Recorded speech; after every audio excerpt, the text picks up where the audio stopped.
Hello everyone and welcome back to Nocturnal Narrative Studio. I know many of you use these videos to fall asleep, so before you drift off, I'd love it if you could leave a comment letting me know which country you're listening from. Without further ado, let's begin the story. I still don't know why I agreed to go. My best friend Kayla had been begging me for weeks to spend the summer with her at her aunt's lake house, and I kept making excuses. I had a job, I had plans. I had that uneasy feeling you get when something sounds too good but you can't explain why. But Kayla had this way of talking that made every hesitation feel small and stupid, and eventually I said yes. We'd been friends since we were 9 years old. I trusted her completely. That was the problem. The lake house belonged to Kayla's aunt, a woman named Renata who I had only met twice before, both times at Kayla's family holiday dinners. She was thin and quiet with very pale eyes and the kind of smile that came a second too late, like she had to remind herself to do it. I didn't dislike her. She just made me feel like I was slightly out of focus whenever she looked at me. Kayla always said I was being dramatic. She said Renata was just an introvert, that she kept to herself, that the lake house was her private getaway and we should feel grateful she was sharing it. I felt grateful. I told myself that. We arrived on a Friday evening in late June. The house was beautiful in that old, quiet way, wood paneling and big windows and a dock that stretched out over still green water. There was a smell of pine and something faintly mineral, like rocks that had been sitting in water for a long time. My room was on the second floor at the end of a hallway, and it had a window that looked directly out at the lake. I put my bag on the bed, set my toiletries on the dresser, propped my book next to the lamp, and thought, okay, maybe this is fine. Maybe this is exactly what I needed. The first 2 days were good. We swam in the lake in the mornings, sat on the dock in the afternoons, made dinner together while Renata watched from the kitchen doorway with a glass of wine and that delayed smile. I slept deeply both nights, the kind of sleep that comes from fresh air and physical tiredness. I didn't think about the slight wrongness I had felt about the invitation. I was relaxing into it. The first thing I noticed missing was my silver bracelet. It wasn't expensive, but my grandmother had given it to me, and I wore it every single day. I took it off before swimming and left it on the bathroom shelf, right next to my toothbrush. The third morning it was gone. I checked my bag, my bed sheets, the floor around the dresser. I mentioned it to Kayla and she said it had probably fallen behind something. That old houses had uneven floors, things rolled. I checked again, it wasn't there. That same afternoon I noticed my journal was not where I had left it. I kept it tucked under my pillow, which is where I had always kept it since I was a teenager, just a habit. It was a small black notebook with a red elastic band, and I had been writing in it almost every night for 2 years. When I went to reach for it before bed that night, my hand found nothing. I pulled back the pillow, checked under the mattress, looked in my bag even though I was certain I had not put it there. I told Kayla. She said maybe I had moved it without thinking. I had not moved it without thinking. I knew where I kept it. I didn't sleep well that night. I lay in the dark looking at the ceiling and listening to the house. Old houses make noise, I know that, the settling and creaking, pipes contracting in the cool night air. But around 2 in the morning I heard something that wasn't that. It was footsteps, slow and deliberate, moving along the hallway outside my door. They stopped just outside my room. I stared at the door, at the thin line of light beneath it, and I watched a shadow pass through that line of light and hold there. Still for almost a full minute. Then it moved away. I told myself it was Renata going to the bathroom. I told myself this several times. The next day I found my bracelet. It was sitting in the middle of my dresser, right in the open, next to my toothbrush holder. As if it had been there the whole time. As if someone wanted me to think I had simply missed it. I picked it up and put it on and went downstairs and ate breakfast and said nothing. Kayla was laughing about something on her phone. Renata was watching me from across the room with her pale eyes. I smiled and she smiled back 1 second later than she should have. My journal never came back. That night I woke up at 3 in the morning with that particular sharp alertness that tells you something is wrong before your brain has caught up with your body. I was on my back, which I never sleep on. The room was dark except for the moonlight coming off the lake and coming through the window. And there was someone standing at the foot of my bed. I know how that sounds. I know the first thing people say is sleep paralysis, dream state, hypnagogic hallucination, all the words that science uses to make the terrifying sound manageable. But I was awake. I was completely awake. My eyes were open and I was breathing and I could feel the cotton of the sheets under my fingers and I could hear the lake outside. And there was a figure standing at the foot of my bed, not moving, just watching me. I could not move. That part I can't explain. My body felt like it had been filled with wet cement. I kept telling my arms to push me up, telling my mouth to open and scream, and nothing happened. The figure didn't come closer. It just stood there, short, thin, with pale eyes that caught the moonlight from the window. I knew who it was. I couldn't tell myself it was a dream because I already knew. I don't know how long it lasted. Eventually I must have passed out, because the next thing I knew it was morning and light was coming through the window, and I was sitting upright in bed with my hands pressed flat against the mattress on either side of me. I got up and I started looking. I'm not sure what changed in me that morning. but the quiet politeness I had been carrying through the week was gone. I checked my room carefully, the corners, the shelf, the back of the closet. That's when I found the small dark lens tucked into the smoke detector on the ceiling. It was not part of the smoke detector. It was a separate piece pushed into the vent, small enough that you would never see it unless you were already suspicious and standing on a chair with your face close to the ceiling. My hands were shaking. I got down off the chair and sat on the bed and thought very carefully about what to do. I did not tell Kayla. Something had already shifted in how I understood that friendship, and I wasn't ready to look at it directly yet. I took a photo of the smoke detector with my phone. Then I texted my older sister. She called back in 4 minutes. I spoke quietly with the door closed and told her everything, and she said she was coming, that I should pack my bag but act normal, that she would be there in 2 hours. I packed my bag. I went downstairs. I drank a cup of coffee at the kitchen table and watched Renata move around the kitchen and thought about all the nights I had already been in that house. My sister arrived and said there had been a family situation she needed me for. Renata stood in the doorway with her wine glass and watched us load my bag into the car. Kayla came outside, confused, asking why I was leaving early. I hugged her because I had known her since we were 9 and I didn't yet have the words for what I suspected, and then I got in the car and we drove away. The police were not particularly interested. That's the part that still makes me feel cold when I think about it. My sister and I went together and showed the photo on my phone, and they said it could be a number of things.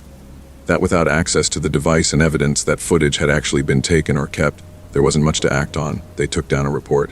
I never heard anything more about it. My journal was never found. I don't know everything that Kayla knew. I've asked myself that question for a long time and I still don't have a clean answer. Maybe she knew everything. Maybe she was told very little. Maybe she genuinely believed I had lost my bracelet and moved my notebook without thinking, and that her aunt was simply quiet and private. I'd like to think that. I mostly don't. I blocked both of them about a month after I got home.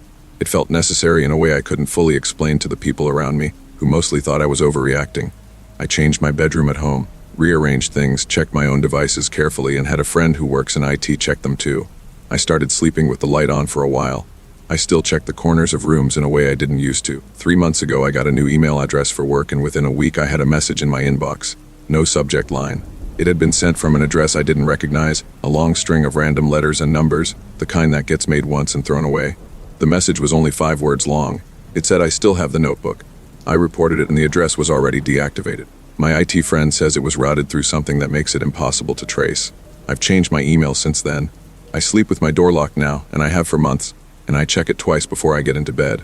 I haven't heard anything else. I'm aware that might not mean it's over. Some nights I wake up at 3 in the morning for no reason I can identify, sitting upright with my hands flat on the mattress, and I look at the foot of my bed for a long time before I can make myself lie back down. The smoke detector in my room at home has no vent. I made sure of that. I checked every room in my apartment, and I check them again every few months. I know how that sounds. I know people think you get over things, that time makes the sharp edges softer. Maybe it does. But I still don't know what's in that notebook, what was read and when, how many nights it happened before the night I woke up and saw her standing there. I don't know what was done with any of it. That's the part that doesn't go away. Not the fear exactly, but the not knowing. The understanding that someone looked at the most private parts of me without asking and kept what they found, and is still, somewhere, holding on to it. Story 2, I know how it sounds when I tell people my family does this. I've seen the look, that polite blankness people put on when they're trying not to seem judgmental, and I've learned to just push through it. Yes, we do a live haunted trail in the woods behind my uncle's property every October. Yes, the whole extended family participates. Yes. We have been doing it since before I was born. No, it is not weird. Every family has their thing, and this is ours. And for 26 years of my life, it was the event I looked forward to more than any holiday on the calendar. Let me explain how it actually works, because people always get the wrong picture. It's not just adults jumping out from behind trees. My Uncle Ray owns about 40 acres of wooded land in rural Pennsylvania, and every last weekend of October he opens the back portion of it, maybe 20 acres, as a trail that the younger family members and their friends pay a small fee to walk through. The money goes to a local food bank, which I mention because people sometimes assume it's a money-making scheme, and it isn't. The older family members and a rotating group of trusted friends run the scares. There are assigned positions, marked on a laminated map that gets handed out at the volunteer meeting the first Saturday of October. Every scare position has a number, and each person gets a number, and you stay in your zone. You do not leave your zone. That rule exists for safety reasons, and everyone takes it seriously. The equipment is simple but specific. Every volunteer wears a green glow bracelet on their left wrist. This is the safety signal. If a walker is genuinely distressed, they hold up their own white glow bracelet, which every walker gets at the start along with a whistle, and the volunteer in that zone breaks character immediately. Whistles mean stop everything. 3 blasts from anywhere on the trail means full shutdown, lights on, everyone accounted for. My Uncle Ray built those rules over decades and they worked. In 26 years we had never had a serious incident. I started as a walker when I was 8 and crossed over to volunteer when I was 19. By the time I was 24, I was running what we called the deep section, positions 11 through 16, which covered the densest part of the woods farthest from the house. It was the scariest part of the trail by design, the part where the trees pressed close and the path narrowed and the lights were spaced far apart. I knew every inch of it. I had walked it in the dark so many times I could have done it without a flashlight. This was 2 years ago, the last year I volunteered. The night started normally. Volunteer meeting at 5, map review, radio check, everyone to their positions by 6:30. I was running the deep section with my cousin Dara and a family friend named Pete who had been volunteering for years. My position was 14, which sat at the bend of the trail where a dead oak had fallen years ago and we had built a simple platform behind it. I wore my green bracelet, had my radio clipped to my jacket, and settled in to wait for the first group of walkers. The first 2 groups came through fine. I did my bit, they screamed, they laughed, they moved on. Between groups there's usually a 10 to 15 minute gap and you just wait in the dark and listen to the woods and the distant sounds of other scare positions doing their work. I liked that part. The quiet, the cold air, the smell of dead leaves. It felt like the woods belonged to us on those nights in a way they didn't at any other time. The third group came through around 8:15. Standard group, 6 people, a mix of teenagers and young adults. I ran my scare, they reacted well, and as they moved past me toward position 15, I stood up from behind the log to reset. That's when I noticed the figure. It was standing at the tree line about 30 feet off the left side of the trail, not moving. Just standing there looking in the direction the walkers had gone. I assumed at first it was Pete repositioning, though Pete's zone didn't extend that far left, and the figure wasn't wearing a green bracelet. I could see both wrists from where I stood. Nothing. I clicked my radio and said Pete's name quietly, and Pete answered immediately from the direction of his position, which was ahead of me and to the right. The figure at the tree line was to my left. I stood very still and looked at it. The light from the trail didn't reach that far into the trees, but there was enough ambient glow to see a shape. Tall, standing completely still, facing away from me now. I told myself it was a walker who had stepped off the trail to use the woods. It happened occasionally and was always a little awkward. I clicked my radio again and said I had a possible off-trail walker at position 14 left, and could someone check the group count. Dara came back and said the group that had just passed her at 15 was all 6, all present. The figure didn't move for a long time. Long enough that I started counting seconds and lost count somewhere after 2 minutes. Then it turned. Not shifted, not stepped, just rotated in place until it was facing me directly. And even from 30 feet away in low light I could see that the face was wrong. I don't have a better word for it. The proportions were off in a way that I couldn't immediately locate, like something I was seeing slightly sideways and couldn't straighten out. I stood behind my platform and it looked at it and it looked at me and neither of us moved. My radio crackled and Dara said the next group was at her position, which meant they'd be at mine in roughly 4 minutes. And something in me said very clearly, do not be standing here alone when they arrive. I clicked the radio and said I needed a check at 14. Use the code we had for something actually wrong as opposed to just a heads up. Pete responded that he was coming. The figure at the tree line took 1 step toward me and stopped. 1 step slow and deliberate, like it was testing something. I took a step back toward the trail, and it took another step forward, and I realized with a cold and total clarity that whatever this was, it had been watching me for longer than I had been watching it, and it knew exactly where I was. I blew my whistle 3 times. The trail went quiet immediately. That's the thing about a system that actually works. When you use the emergency signal, everyone responds, and they respond fast. Lights started coming on in the distance. I heard Ray's voice on the main radio channel asking for position and situation. I said 14, possible unauthorized person in the deep section, and my voice came out steadier than I felt. The figure had stopped moving when I blew the whistle, which was somehow worse. It just stood there in the trees with the growing light from the reactivated trail lamps catching the edge of it. And it watched the activity on the trail with what I can only describe as patience. Pete reached me in under 2 minutes, which meant he had run. He came up beside me and I pointed and he looked and I saw his face do something complicated. He clicked his radio and told Ray there was someone in the woods off position 14 and gave the direction. Ray said he was calling it and to get all walkers out to the staging area. The figure left. That's the only way I can say it. Between Pete arriving and me turning to help move a confused group of walkers back toward the house, it was simply gone. No sound of footsteps. No crashing through underbrush. One moment it was at the tree line and the next time I looked, the space between the trees was empty. We cleared the trail in 12 minutes. Ray did a full head count twice. Every walker, every volunteer, every person with any connection to the event was accounted for. Ray called 2 of his neighbors who owned the land adjacent to his, and neither of them had been in the woods. He called the local police non-emergency line, and they sent someone out who walked the area with a flashlight, and found nothing except a section of undergrowth that had been pushed aside in a way that could have been anything. A deer, wind, a person, no way to know. Nobody said much afterward. We stood in Ray's lit driveway drinking bad coffee out of a big thermos and not quite looking at each other. Pete said he'd seen it clearly and the face was wrong. He didn't explain what he meant by wrong because he didn't have to. Dara said she didn't want to talk about it.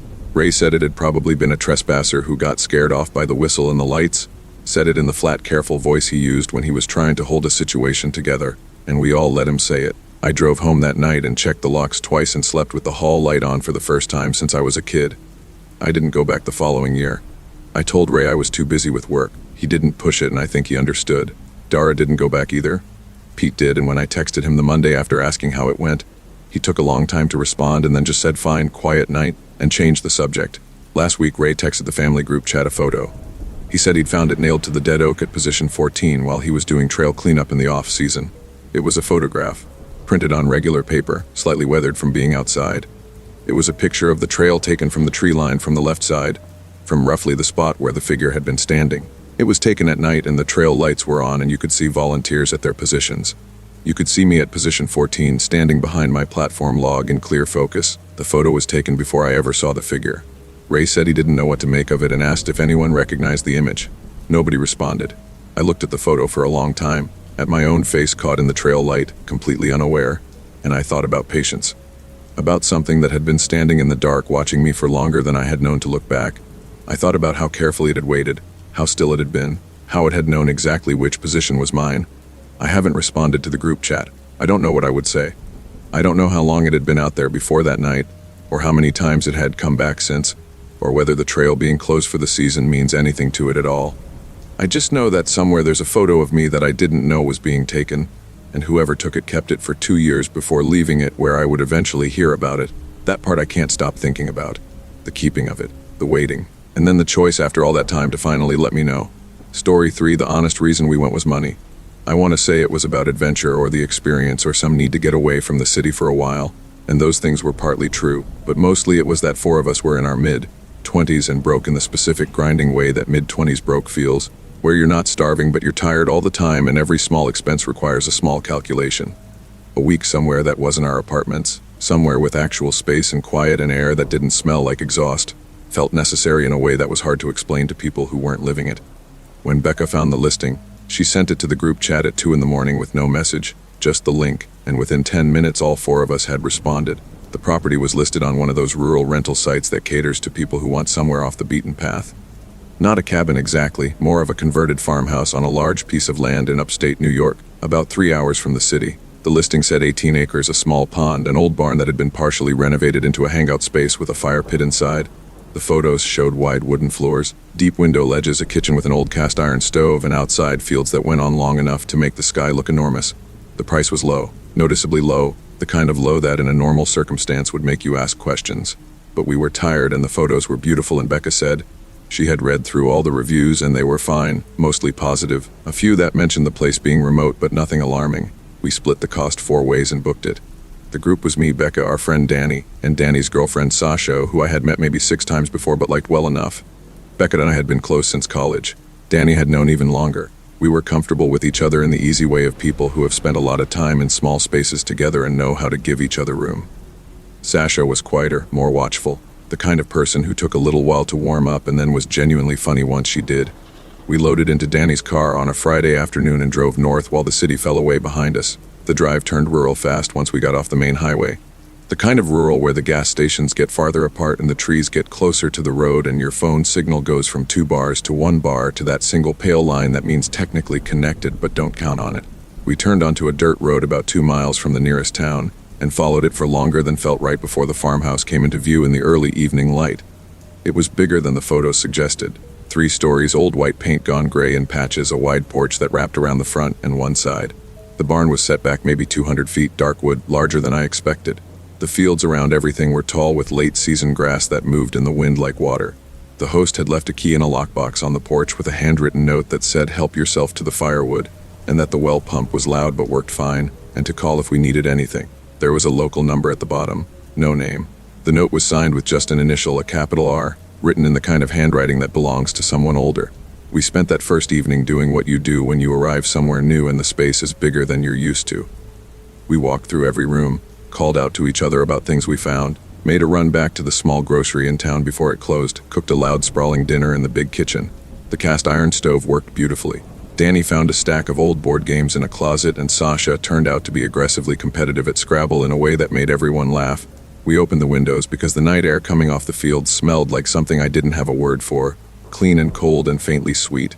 I fell asleep easily that first night and didn't move until morning. Saturday was good. We spent most of it outside, walked the property, sat by the pond in the afternoon. But there was a moment in the late afternoon when I was walking back from the pond alone, Becca and the others still sitting at the water's edge, and I passed close to the barn. The side door was slightly open, not wide, just a few inches, and I was almost certain it had been closed that morning. I pushed it open and looked inside. The renovation was partial, like the listing said. One end of the barn had been cleared and fitted with a fire pit and some old wooden chairs. The other end was still raw space, old stalls, rusted equipment, a wooden staircase leading up to a loft.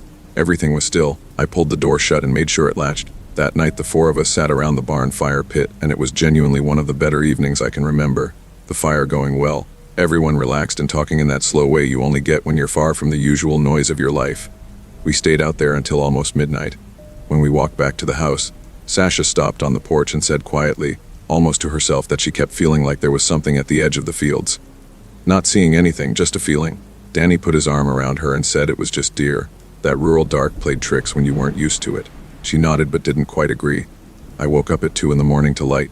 It was coming through my bedroom window, which faced the fields and the barn. Not the warm orange of a fire, not a flashlight beam, something steadier and colder, a pale moodish light that moved slowly along the far edge of the property where the field met the tree line. I watched it for a moment, fully awake, trying to give it a reasonable explanation. A car on a road behind the trees, someone walking with a lantern. It moved at an even pace, not hurried, covering the length of the field from left to right and then stopping, then going dark. I lay back down and stared at the ceiling. In the morning I mentioned it at breakfast, and Danny said he had seen it too, had watched it from his window for a few minutes before it disappeared.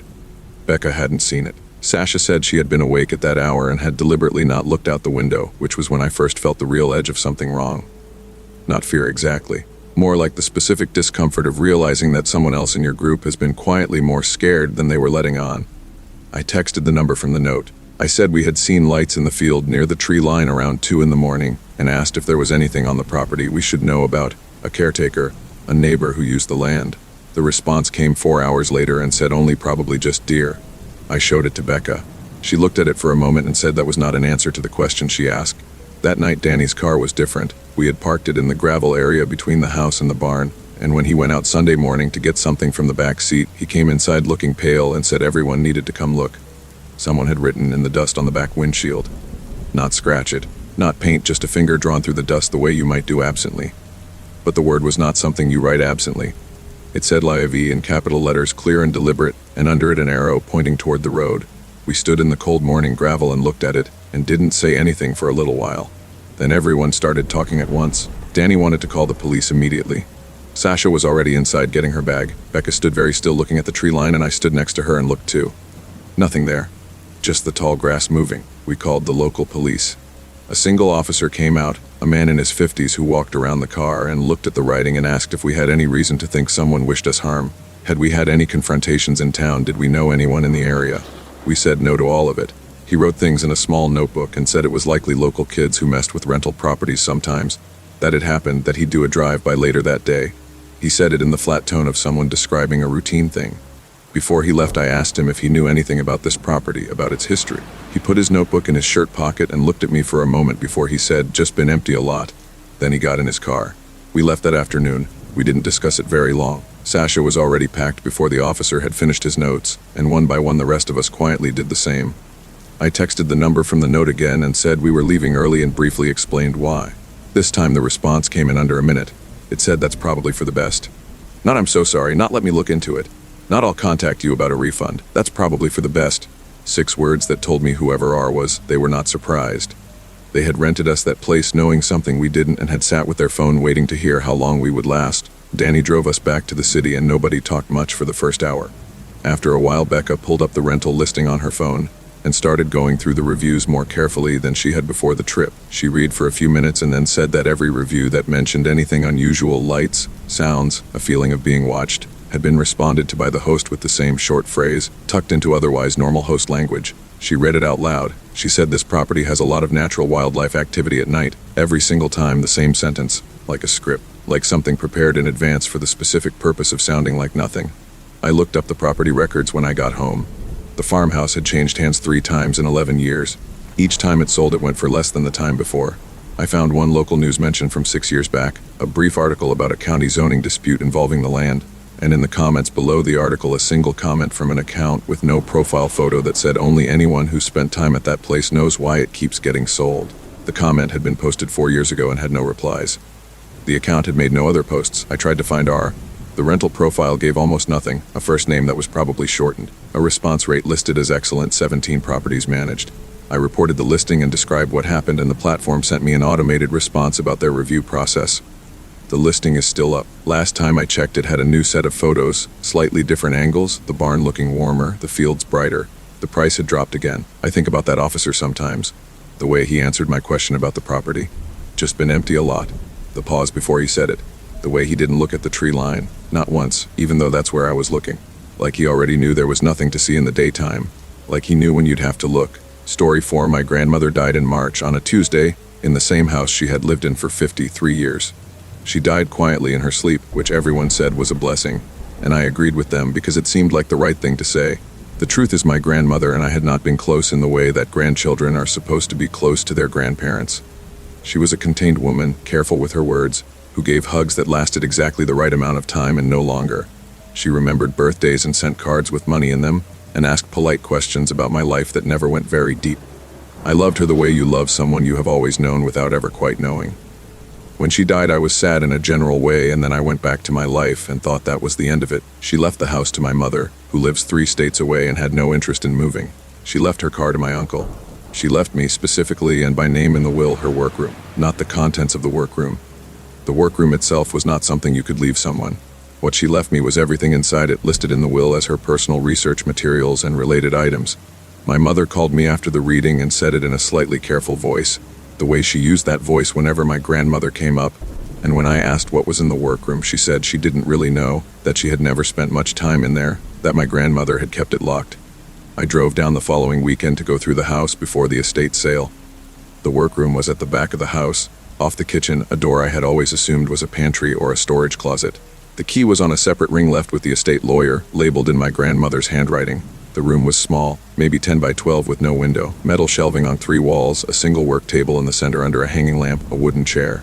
No decoration, no personal touches, nothing that looked like the rest of the house with its doilies and framed photos, and the particular smell of old woman and dried flowers. The workroom smelled like paper and something underneath the paper that I couldn't name, something faintly metallic like old pennies. The shelves were full of notebooks. Dozens of them, the same kind, black covers with a red elastic band going back decades based on the dates written on the spines in my grandmother's small, neat hand. The earliest one I found was dated 1971. She would have been 34. There were also folders of loose paper, some newspaper clippings in plastic sleeves, a wooden box I couldn't open because it had its own small lock, and on the bottom shelf, wrapped carefully in cloth, 7 objects that looked like they had been made by hand, small figures roughly the shape of people, constructed from what appeared to be wire and wax and something dark I couldn't identify. I took the notebooks home. I left the figures where they were because something about them made me not want to touch them more than I had to, and I told myself I would come back for the wooden box once I found a key or a way to open it. I loaded the notebooks into 3 cardboard boxes and drove home with them in my trunk and didn't look at them for 2 weeks. The first thing that happened, which I did not connect to the notebooks at the time, was the sleep. Not the absence of sleep, but too much of it. A sudden heaviness that started the week after I brought the boxes home. A feeling of being pulled under every time I sat still for more than a few minutes. I was tired in a way that coffee didn't touch. I started sleeping 10, 11 hours and waking up feeling like I hadn't slept at all. My doctor ran blood work and said everything looked normal. I started going to bed earlier and it didn't help. I started reading the notebooks because I was bored and housebound, and because I had been thinking about my grandmother in that slightly guilty way you think about people you didn't know well enough when they were alive. The early ones from the 70s were partly personal, daily life, my mother as a child, the garden, the neighborhood. But threaded through the domestic entries were other passages, written in the same small, neat hand, but somehow denser, more careful, like she was writing things down that she needed to get exactly right. She wrote about dreams, not describing them the way you describe a strange dream to a friend, but recording them with the seriousness of someone documenting evidence. She wrote about recurring figures, about conversations that happened in sleep, about being shown things she called instructions. By the mid-70s, the personal content had mostly dropped away. The notebooks became almost entirely records of what happened at night. She used a word I had to look up, a specific term from a tradition I had no background in, describing a practice of deliberate engagement with whatever came during sleep. She was not afraid of it. That was the thing that kept stopping me as I read. She wrote about it with the focused interest of a researcher, like she had found something worth studying and intended to study it properly. She wrote about agreements, about exchanges, about certain things that could be asked for and certain things that would be asked in return. I found my mother's name in the notebooks in 1978, and my uncle's name. And then, in a notebook from 1991, my name, written before I was born, in a passage about continuation and what she called inherited responsibility. She had written, "The line does not break unless someone chooses to break it, and breaking it has a cost I am not willing to pay. Let the next one decide for themselves." I called my mother. I read her the passage over the phone, and there was a silence long enough that I checked to see if the call had dropped. Then my mother said, very quietly, that she had known there was something in that room and had chosen not to look, had chosen not to know, and that she was sorry, and that she thought it was probably better if I put the notebooks back. I did not put them back. I kept reading, and I wish I had put them back. The notebooks described a practice my grandmother had maintained for over 40 years. A specific set of actions performed before sleep, certain objects arranged in certain ways, particular words said in a particular order. She had developed it from something she found, she didn't say where, and she had refined it over decades into something that worked consistently. What it did, as best as I could understand from her careful documentation, was create a kind of held space, a negotiated boundary. Things that came at night, things she described in terms that made my stomach tighten as I read, were kept at a specific distance by the practice. They did not cross the boundary while it was maintained. In return, she maintained it faithfully, every night for over 40 years. She stopped in January 2 months before she died. Her handwriting in the last notebook was shaky, and she wrote that she was too tired to keep it up, that her hands no longer worked the way they needed to for the arrangements, that she hoped the boundary would hold on its own for a while. She wrote that she should have passed the practice on properly to someone willing, and that she had been afraid of what that conversation would require. She wrote, "I have left the materials to the one most likely to understand. I am sorry it is this way. I hope she has time to learn." The dream started the night I read that entry. I want to be clear that I had unusual dreams before everyone does, and I had experienced what I now understand was sleep paralysis at least twice in my life before this, that waking, but frozen state with the sense of presence, and both times I had looked it up and accepted the neurological explanation and moved on. What started after I read my grandmother's last entry was not that. Or if it was that, it was that with something living inside it. The first night I woke at 3 and could not move, and there was a shape in the corner of my room that stayed in the corner. It did not approach. It stood at the far edge of where I could see it and did not move and made no sound, and I lay there for what felt like an hour before I could move again. And when I could move, I turned on every light in my apartment and sat on the kitchen floor until morning. I told myself sleep paralysis, stress, reading disturbing material before bed. I told myself all of it. The second night it was closer. I drove back to my grandmother's house that weekend. The figures on the bottom shelf were still there, still wrapped in cloth. I picked them up carefully, all 7, and brought them home with the wooden box, which I eventually opened with a small pry bar, feeling terrible about it. Inside the box were written instructions, my grandmother's handwriting, dense and precise, describing the arrangement and the practice in enough detail that I could follow it. There were also small components I didn't have names for, powders and paper envelopes, a length of dark cord, 3 small keys I couldn't identify a purpose for. I followed the instructions. I am not a person who has ever believed in this kind of thing, or I wasn't, and I sat on the floor of my bedroom that night feeling profoundly stupid, arranging objects according to the notes of my dead grandmother and saying words out loud that I didn't understand. I felt nothing. No sense of completion, no feeling of anything shifting or changing. I turned out the light and went to sleep feeling like an idiot. The shape stayed in the corner that night. It didn't come closer. I have followed the instructions every night for 14 months. I have not missed a single night because I missed one night in the first month, a night when I was exhausted and told myself one night wouldn't matter. And what happened that night made very clear that it mattered. I won't describe what happened that night. I have tried to write it down twice and stopped both times. My hands have gotten better at the arrangement. I'm faster now, more sure of the steps. I have read every notebook at least twice and I understand more than I did. Though there are passages that still don't make sense to me, and probably won't until I've been doing this longer. I have tried to find someone to talk to about it, and the conversations have not gone well. There is no clean way to explain this to someone who hasn't read the notebooks. My mother asks sometimes how I'm doing and I say fine. I have not told her what the practice involves or what happens on the nights when it works and the nights when it doesn't work quite well enough. She made her choice 40 years ago when she decided not to look into that room, and I have made mine, which is to look at everything and understand as much as I can and keep going. My grandmother maintained this for 40 years. I am 31. I do the math sometimes and then I stop doing it because the number at the end isn't something I want to sit with. What I know is that the boundary holds when I maintain it and doesn't hold when I don't. What I know is that something has been coming to the corner of my room every night for over a year, and that the only thing standing between it and whatever it wants to do is a set of instructions written by a woman I didn't know well enough when she was alive, and I'm only now beginning to understand. The wooden box sits on my dresser. The notebooks are on a shelf above my desk. The 7 figures are arranged on the windowsill in the order my grandmother specified, and I have not moved them since I placed them there, and I do not touch them except when the instructions say to. Last week I found a notebook I had missed, slim tucked behind the others. The date on the spine was from 2019, 4 years before she died. The last entry in it was short. It said only, "I've seen what comes when the practice ends. I will not write what it is. Whoever reads this will see it for themselves eventually because the practice does not end when we end." It goes on as long as the line goes on, "I am sorry, I love you." I don't know which of us she was writing that to. I don't know if it matters. I do the practice every night. I do not miss nights. I have not told anyone in my life what my evenings look like now. The arrangement on the floor, the words said to an empty room. The careful watching of the corner before I let myself sleep. I live very quietly these days and I have learned to need very little, and I am becoming, I think, more like my grandmother than I ever expected to be. That probably should have been the warning. Story 5. The job listing found me at the right time, which I now understand was not an accident. I had been out of work for 4 months following a layoff that took out our entire department in a single afternoon, the kind of corporate efficiency that leaves you standing on a sidewalk at 3 o'clock on a Wednesday holding a cardboard box of desk items, and feeling like the ground has become slightly less solid than it was that morning. My savings were not nothing, but they were becoming nothing at a pace that I tracked daily in a spreadsheet, which is the kind of thing you do when you are a person who manages anxiety through data and the data is bad. I had applied to 62 jobs. I had heard back from 9. I had made it to final rounds with 2 and been passed over for both. The listing was for a night documentation specialist at a private research facility about 40 minutes outside the city.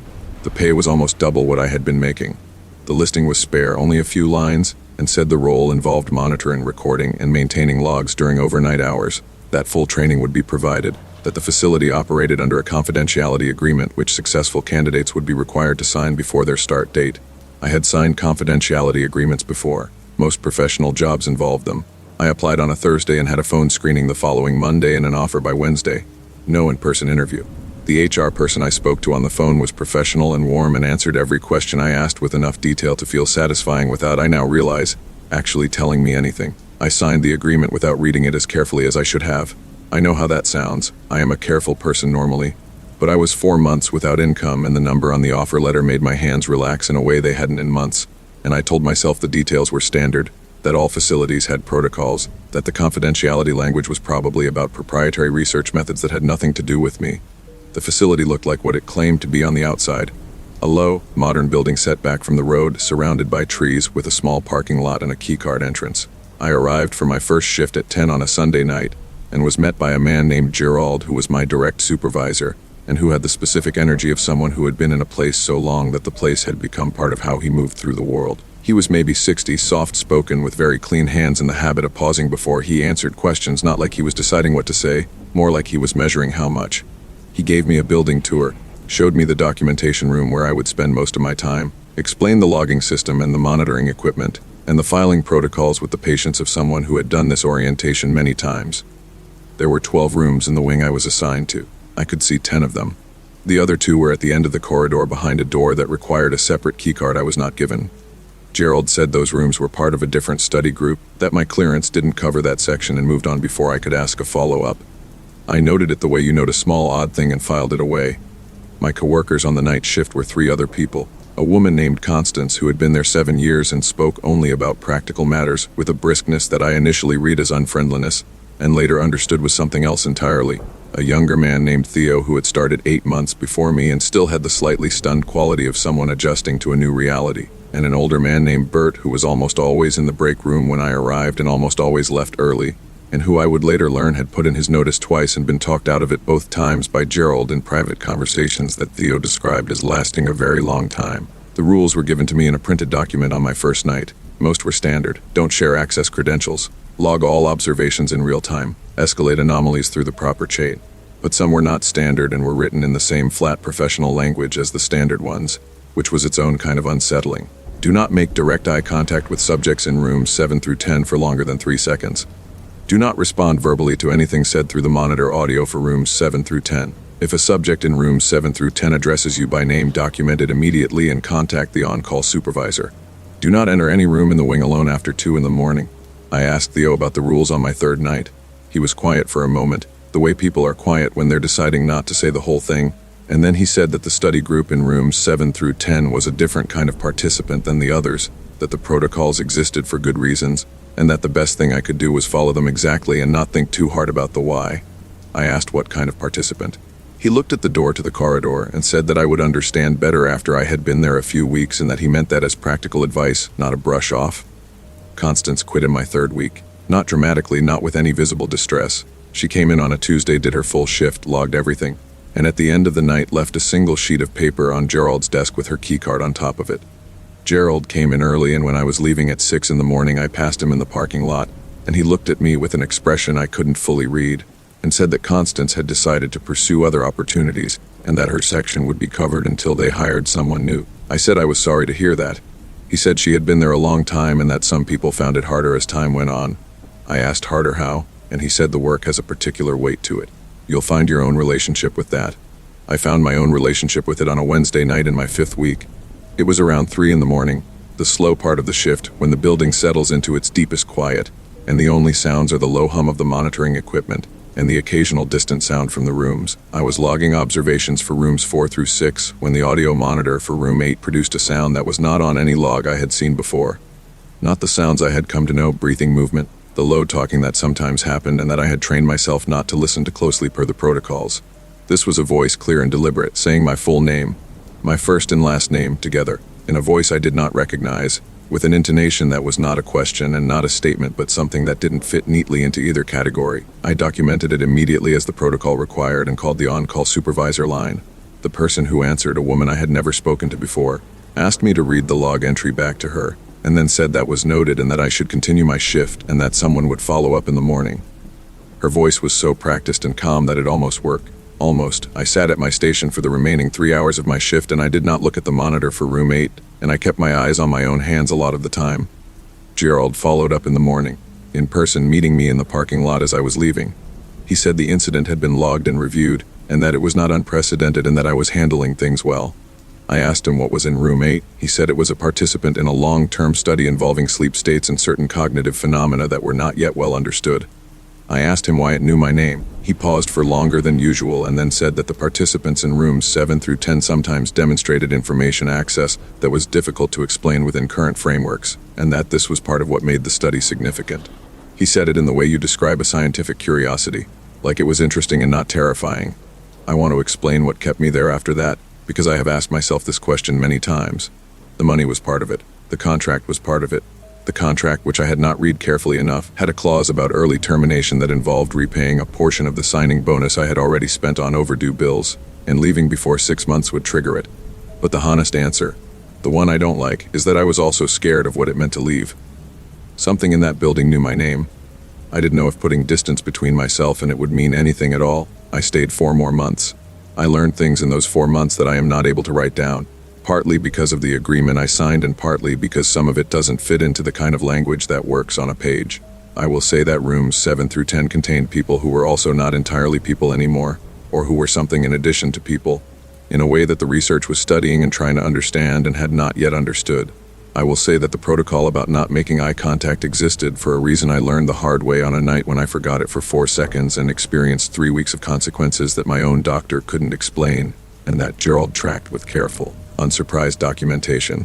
I will say that Bert stopped coming in during my 3rd month and nobody mentioned him again, and his name was gone from the schedule by the following week. I left at the 6-month mark. I gave proper notice, returned my keycard, signed an additional document that Gerald placed in front of me without explanation, and walked out of the building on a Tuesday morning in spring with the sky very bright and the air smelling like cut grass, and something about the ordinary world feeling both intensely real and slightly thin, like a layer of something I could almost see through. The career I had before doesn't quite fit anymore. I went back to it for 8 months and found I couldn't concentrate the way I used to, couldn't sit in meetings without watching the corners of the room, couldn't sleep through a night without the monitoring part of my brain coming online at 3 and checking for sounds. I left that job too. I work from home now alone, which suits the version of me that came out of that building better than the version that went in. I don't talk about what the work actually was. I talk about it as a research administration role, which is technically true. People ask why I left and I say it wasn't a good fit for my long-term goals, which is also technically true. In the way that saying a fire wasn't a good fit for your house is technically true.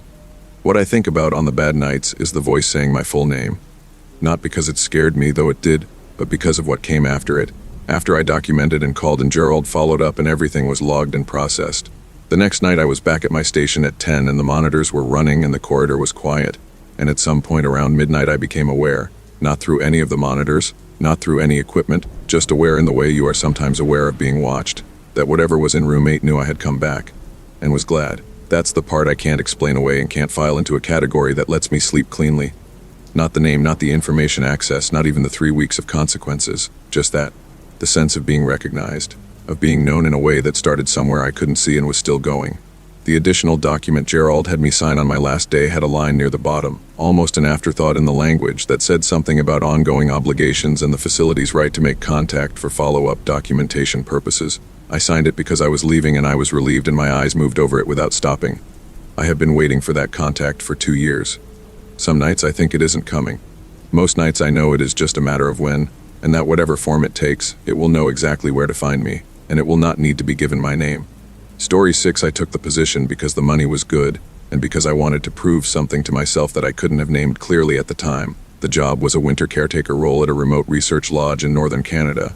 The kind of place that operates as a field station during the summer months and needs a single person to maintain the heating systems, check the structure after storms, and keep a daily log through the winter when the scientists go home and the road becomes impassable.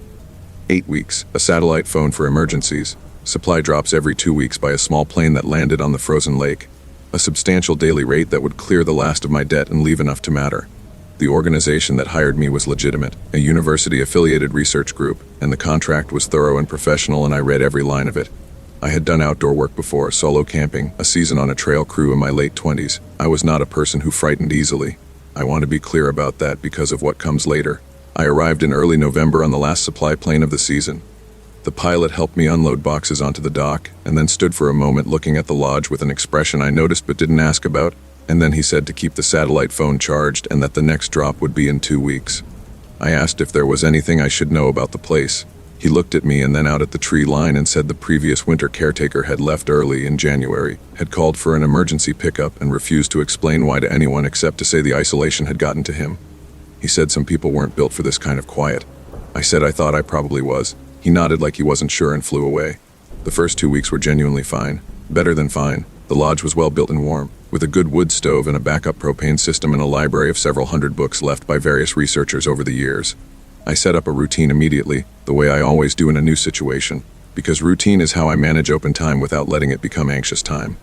Wake at 7, check the heating systems, walk the perimeter of the building, eat breakfast, read or work on a personal writing project until noon, eat lunch, check the weather instruments and update the log, afternoon walk if conditions allowed, dinner, evening log entry, bed by 10. I kept the log in a hardcover notebook, writing the date and time at the top of each entry in the careful way the contract specified. I kept a second notebook for personal use. I kept my watch wound and checked it against the satellite phone clock every morning. On day 16 I noticed that my watch and the satellite phone disagreed by 11 minutes. I assumed I had let the watch run slow without noticing and reset it. On day 19 they disagreed again, but in the other direction, the watch now running 4 minutes fast. I checked the watch for damage. In my log I wrote watch unreliable, using satellite phone as primary time reference. That felt like a reasonable practical note. I did not think much about it. The books on the library shelf were organized by subject and then alphabetically within each section, a system I had noticed on my first day and appreciated. On day 22 I went to find a specific book I had been reading, a natural history of the boreal forest that I had been about a third of the way through, and it was not where I had left it. I found it eventually on a different shelf in a different section, spine facing inward. I assumed I had reshelved it absent-mindedly after a late evening of reading. I was the only person in the lodge. There was no other explanation. I reshelved it in the right place and marked the page and went back to my routine. On day 28 I sat down to do my evening log entry and opened the notebook to what I thought was the current page and found that 3 entries were missing. Not torn out, not smudged, simply not there. The entry for day 25 jumped directly to the entry for day 29, written in my own handwriting, describing a morning that in my memory had not happened yet. I sat at the table for a long time looking at the notebook. The entry for day 29 described checking the heating systems, eating oatmeal with the dried blueberries from the last supply drop, An afternoon walk cut short by wind. Routine things. My handwriting, my phrasing, the particular way I noted weather conditions. I had no memory of writing it. I had no memory of that day at all. I went to the personal notebook and found the same gap, days missing. Entries that described days I had apparently lived through and could not recall. I told myself that isolation does things to time perception. I had read about this, the way routine erodes the distinctiveness of individual days until they blur together, the way memory stops filing separate days when every day looks the same. I told myself I had written those entries in a tired automatic state and they simply hadn't consolidated into memory the way normal experiences do. This was a reasonable explanation. I wrote it out in the personal notebook in some detail, as if explaining it clearly enough would make it feel as solid as it looked on the page. Then I read back what I had written and noticed my handwriting was slightly different from the entries around it. The letters a little too even, the pressure too consistent, the way you write when you are being very deliberate rather than when you are thinking and writing at the same time. I did not sleep well that night or for several nights after. The sounds started around day 35. The lodge made sounds at night. I had cataloged them in the first week: the heating pipes, the roof under snow load, the particular creak of the northwest corner of the building when the temperature dropped fast. I knew the rhythm of those sounds the way you learn the sounds of any place you sleep in long enough. What started on day 35 was not those sounds. It was a sound from below the floor, not the pipes, lower than the pipes. A slow rhythmic sound that I can only describe as methodical, like something moving carefully through a confined space in a way that suggested familiarity with the space, not the random movement of an animal, but the deliberate movement of something that knew where it was going. I checked the crawl space access the next morning. There were no animal tracks, no signs of entry, no disturbance in the insulation.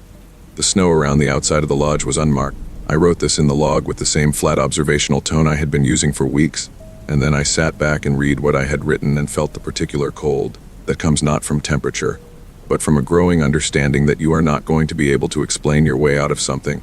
On day 40, I called the satellite phone contact number and spoke to a graduate student whose name I had been given as the point of contact for non-emergency questions. I described the sound in careful, neutral terms, said I thought there might be an animal in or near the crawl space, and asked if there was a maintenance person I could consult. She was quiet for a moment and then said she would pass it on and someone would get back to me. Nobody got back to me. I called again 3 days later and reached a different person who said they had no record of my previous call. I began leaving small marks. This was day 44. I started placing a single dried blueberry, saved from the supply bag, on the corner of each shelf before I went to bed, and checking in the morning whether it had moved. For 5 days nothing moved. On day 49 I came downstairs and found that every blueberry on every shelf was gone except one, which had been placed in the exact center of the table where I ate my meals, balanced on a coffee ring left by my mug, sitting with a precision that the normal settling or shifting of a building could not produce. I called for emergency pickup that morning. The satellite phone connected and I gave my name and location, and said I needed extraction when possible, and the woman on the line said there was a weather system moving through that would delay a plane by at least 4 days. And was this a medical emergency? I said it wasn't medical. She said 4 days and she would log the request. I said thank you and ended the call and sat at the table looking at the blueberry for a long time before I picked it up and put it in my pocket, which I cannot tell you why I did. I just felt strongly that I should not leave it sitting there. The 4 days before the plane came are in my log. I have read those entries many times since coming home, and I remember writing most of them, but not all of them. The ones I don't remember writing are identifiable now with distance, by that same quality of handwriting, too consistent. There are 6 of them. They describe normal days, routine checks, meals, weather notes. One of them includes a line I would not have written, would never write, because it refers to the presence in the lodge in a familiar way, mentions it the way you mention a housemate, describes the sound from below the floor as company. I have read that line many times. The handwriting is mine. I did not write it. The pilot who picked me up on day 56 was not the same one who had dropped me off. He looked at me when I climbed into the plane and said I looked like I had lost weight. I said I probably had. He asked if something had happened, and I said the isolation had gotten to me a little. He nodded and didn't push it, and we flew out over the frozen lake and the tree line, and I watched the lodge get small through the window and told myself it was over. I have been home for 7 months. The first 2 weeks I slept 12 hours a night and attributed it to recovery. The weight came back. I went back to my normal life with the thoroughness of someone who needed their normal life to be very normal. The logbook sits on my desk. I have not been able to put it away, and I have not been able to explain why I keep it where I can see it. I tell myself it's a record, that it's useful to have, that there's no reason it should go in a box.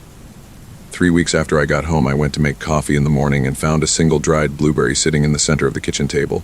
I live alone. I had not bought blueberries, dried or otherwise, since before I left for the lodge. I stood in my kitchen doorway and looked at it for a long time, and then I went and sat on the edge of my bed and breathed carefully until my hand stopped shaking. I threw it away. I checked every room in my apartment.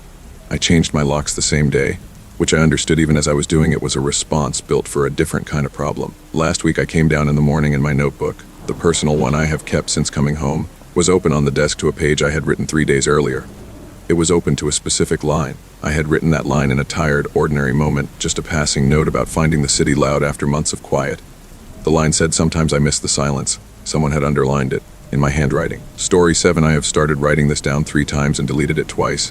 The reason I keep stopping is not fear exactly, or not only fear, but the specific problem of describing something in a way that sounds believable, when the entire mechanism of what happened was designed to make it sound unbelievable. That's the part I want you to understand before anything else. The way it worked was not through violence or obvious intimidation. It worked through paperwork and procedure and the slow, reliable pressure of official language, which is more frightening than the other kind, because it has no face you can point to. I was driving home on a Thursday night in October 2 years ago on a rural state highway about 30 miles outside the city where I live. It was just past 11. The road was empty in both directions and I had my high beams on and I was listening to the radio and not thinking about anything in particular. I came around a long curve and my headlights caught the scene all at once. 2 black SUVs parked at angles across both lanes, 4 figures in dark clothing moving quickly around something on the ground at the road's edge. And on the ground, partially in the grass, a shape that it took my brain 2 full seconds to process as a person. I stopped the car. I know people second-guess that decision afterward, ask why I didn't keep driving, and the answer is that stopping felt like the only human response to seeing a person on the ground. I stopped and I got out and I had my phone in my hand and one of the figures walked toward me immediately, quickly, with the specific purposeful stride of someone whose job involves controlling situations. He was in dark clothing, no uniform I could identify, and he held up something that caught my headlights, a badge in a case, opened and closed too fast for me to read it, and he said in a very calm voice that there had been an accident, that it was being handled, and that I needed to get back in my vehicle. I said I could call for help. He said help had already been called. I said the person on the ground needed an ambulance. He said medical assistance was already on its way and that my stopping was creating a safety issue and he needed me in my vehicle now. He had the voice of someone who has said these words many times, a voice without edges, professional and warm and absolutely immovable. I looked past him at the figure on the ground. One of the other people was crouching over it and I could not see clearly, and then a second person stepped into my sightline in a way that felt deliberate. I got back in my car because I could not find the action that felt right in that moment, and that confusion, that brief paralysis of not knowing what to do, is something I have turned over many times since. I sat in my car and I took 3 photos through my windshield before I pulled away. I took them quickly, not sure I was doing it right, phone angled toward the scene. Then I drove. I drove for about 2 miles and then I pulled over and called 911 and reported what I had seen, gave the location, described the SUVs and the person on the ground and the figures in dark clothing. The dispatcher's voice was calm and she said she was logging the report and someone would follow up. Nobody followed up that night. The following morning I looked at my photos. 2 of them were blurred beyond usefulness, taken too quickly in low light. The third was clear enough to see the SUVs and 2 figures in the dark shape at the road's edge. I sent it to my own email immediately, then to a cloud account, then saved it to a second location on my phone. I drove back to the site in daylight. The road was clean. No glass, no skid marks, no indication that anything had been there. The grass at the road's edge was slightly flattened in a way that could have been anything. I went to the local county sheriff's office that afternoon and asked to follow up on a report I had called in the night before. The woman at the desk typed my name and phone number and looked at her screen for a moment and said she wasn't finding a report from that number. I said I had called at 11:40 and spoken to a dispatcher. She said the call might have routed to the state police line and gave me a number to call. I called from the parking lot. The state police records line said there was no report matching my information from that date. I went home and looked at my phone's call history. The call was there, 11:42, 4 minutes and 30 seconds, the county dispatch number. I took a screenshot of it. 2 days later, I got a voicemail from a man who identified himself as a representative from the County Office of Emergency Services. He had a calm, measured voice, the same quality as the man with the badge, that rehearsed evenness. He said they had received my inquiry regarding a reported incident on the state highway, and that following a review they had found no corresponding incident report, no dispatch of emergency services, and no record of the location I had described having any activity that night. He said this was not unusual in cases where a driver had witnessed what turned out to be a pre-approved emergency management exercise, that these exercises sometimes used that stretch of highway and were conducted under a separate reporting structure, not accessible through the standard dispatch system. He said my concern was understandable and appreciated and that the matter was considered, reviewed, and resolved. He said to have a good day. I listened to that voicemail 4 times. Emergency management exercise, pre-approved, separate reporting structure. Each phrase was doing specific work. Each one was a door closing in a different direction. I saved the voicemail.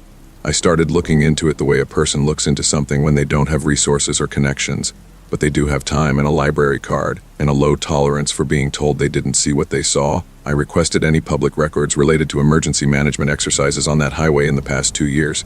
The response came back 6 weeks later and said no responsive records existed. I filed a second request with slightly different language. Same response. I found the pattern by accident. I was going through digitized archives of the local paper looking for any prior incidents on that stretch of highway, and in doing so I read through about 4 years of local news in 2 weekends. There were 3 other incidents.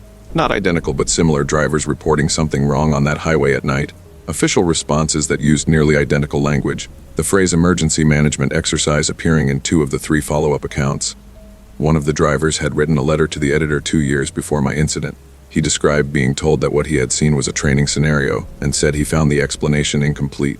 The letter ran once and there were no follow-up letters, and when I searched his name I found a brief social media presence that had gone quiet shortly after the letter was published. I tried to reach him. I found what I thought was a current email address and wrote a careful, factual note describing what I had seen and asking if he would be willing to talk. I received no response. 2 weeks later I received a response from an address that was close to the one I had written to but not identical, 1 letter different, easy to miss. The message was 3 sentences. It said he didn't know what I was talking about. It said I should be careful about the claims I was making. It said some things were better left as closed cases. I do not know if that message came from him. I took what I had to a journalist at the regional paper. She was young and thorough, and she listened to everything I said, and asked good questions and looked at my photos and the screenshot of my call log, and the saved voicemail, and said it was interesting, and that she would look into it. 3 weeks later she called me and said her editor had reviewed the material and felt there wasn't enough to move forward with, that the emergency management explanation was plausible enough to create too much uncertainty. I asked if she personally found it plausible. There was a pause, and then she said she thought I should keep my records somewhere safe and that she was sorry she couldn't do more. The surveillance I cannot prove.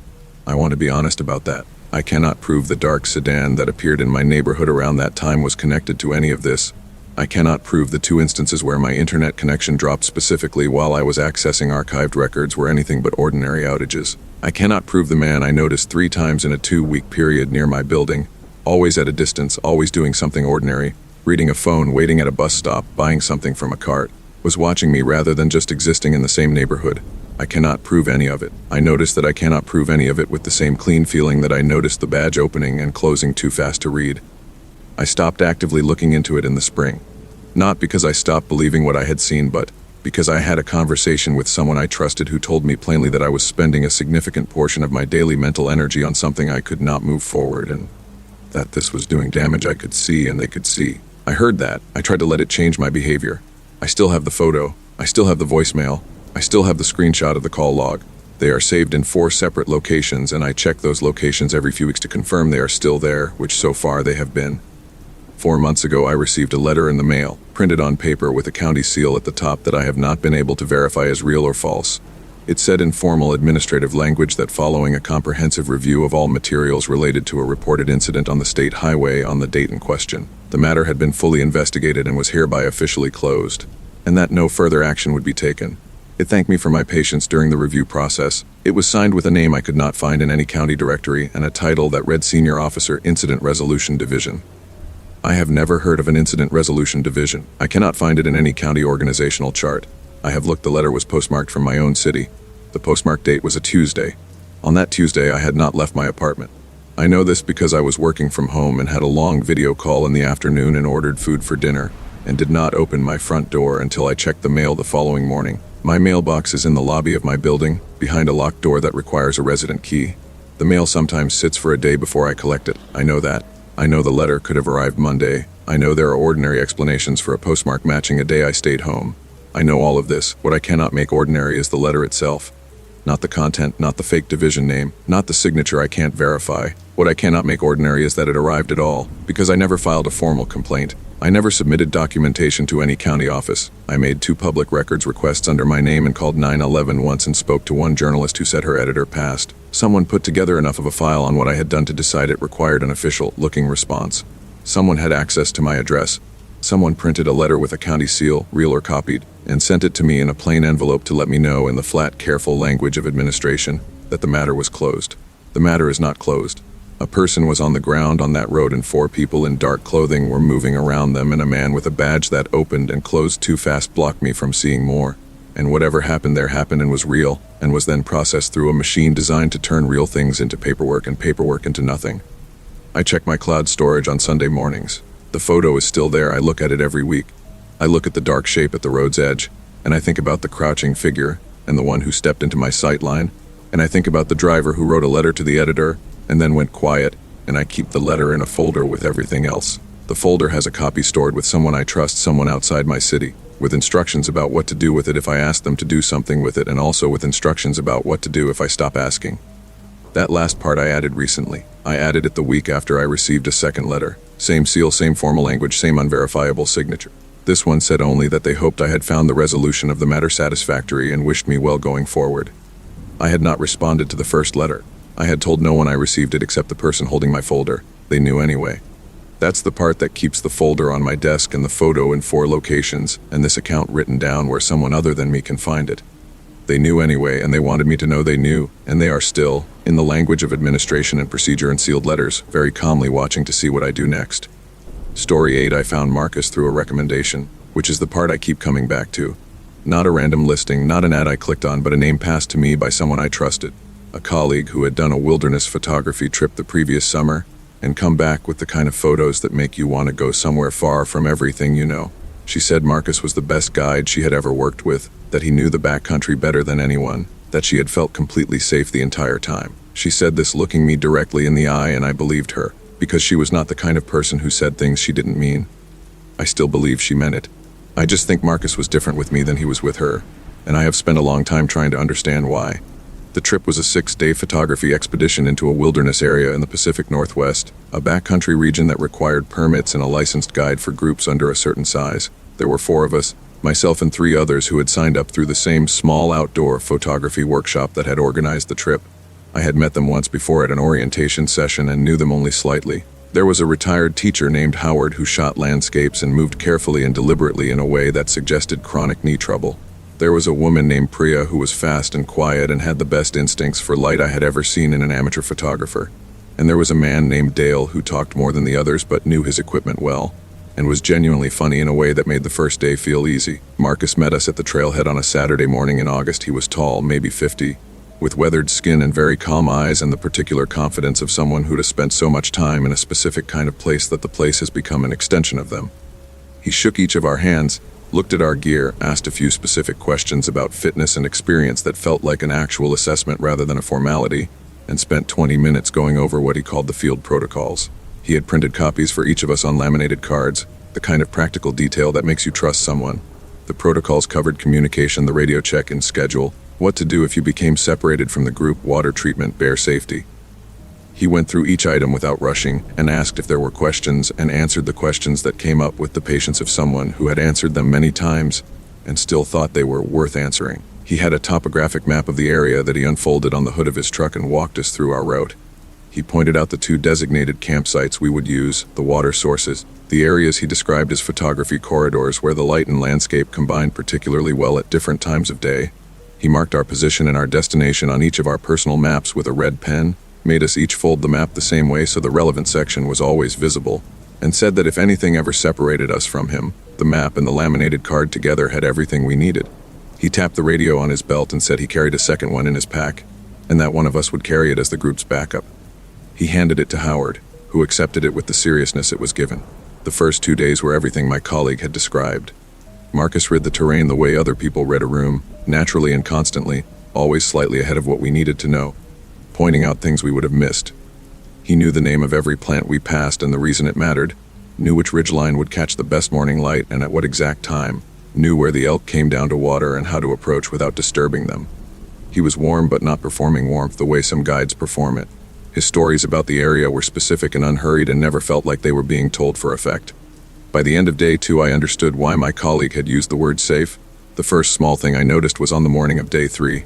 Marcus had been very clear in his protocols that the group moved together at all times unless at a designated rest stop, and that any individual movement away from the group required informing him and staying within sight. On the morning of day 3, I woke early before the others and came out of my tent to find Marcus already up and sitting a short distance from camp, facing away from the tents, talking quietly into his radio. Not the group radio, which was still clipped to Howard's pack hanging from the food line. His personal radio. The conversation lasted about 3 minutes, and when he turned and saw me, he finished the sentence he was saying, a sentence I couldn't hear clearly, and then clipped the radio to his belt and said good morning and asked if I had slept well. I said I had. I asked who he'd been talking to. He said there was a ranger station he checked in with each morning. Standard practice, just confirming our position and day's plan. He said it in the easy tone of a routine thing, and I had no reason then to push further. I noticed it though. I noticed it the way you notice a small wrong note in a piece of music you know well. By day 3 he had begun finding reasons to separate me slightly from the rest of the group. Not dramatically, not obviously. A suggestion that the light was better from a slightly different angle, that required walking a short distance from where Howard and Priya and Dale were set up, an observation about a bird or a plant that he directed to me specifically, walking me a few steps away while the others were occupied. Each instance was small and had a reasonable surface explanation, and each instance left me briefly alone with him and slightly apart from the others. I did not name this pattern for what it was until later. At the time, I registered each small separation as coincidence, and then as something nagging at the back of my attention that I hadn't found the right category for yet. On the afternoon of day 4, he told me that Priya had mentioned I had been pushing the group's pace and that Howard's knees were bothering him more than he was letting on. He said it gently, as a piece of information worth having, as if he was helping me understand how I was landing with the others. I felt a brief sting of embarrassment, and then I thought about it more carefully. I had not been pushing any pace. I had been following Marcus's pace, and in the moments I replayed from the previous 2 days, Priya had not seemed anything but comfortable with the walking, and Howard had not mentioned his knees since the first day. I thought about asking Priya directly and then thought about the way Marcus had told me, the specific framing of it, and I felt something shift slightly in how I was understanding the trip. That night at camp, I tried to have a separate conversation with Priya while Marcus was cooking. I asked how she was finding the pace, and she looked mildly surprised and said she thought it was fine, that Marcus set a good pace, that she was having a great time. I didn't say more.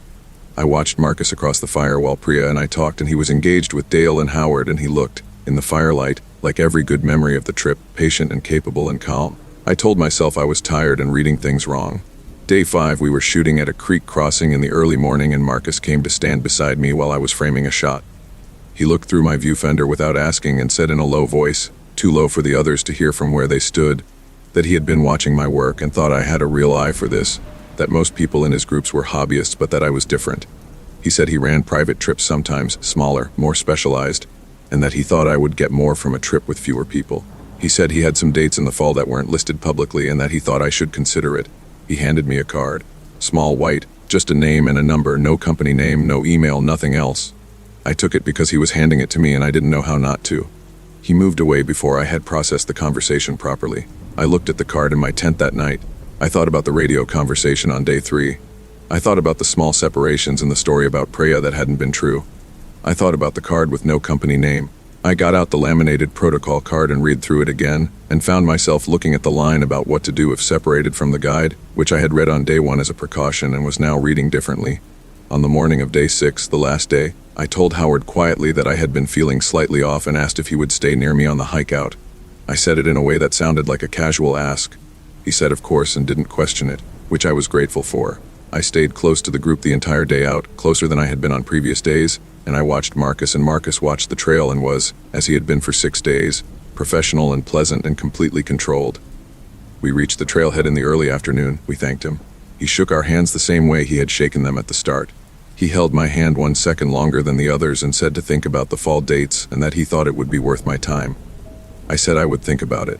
I got in my car and drove for an hour before I pulled over and sat for a while and tried to figure out exactly what I was afraid of, because nothing had happened, nothing I could point to, and the fear was real anyway.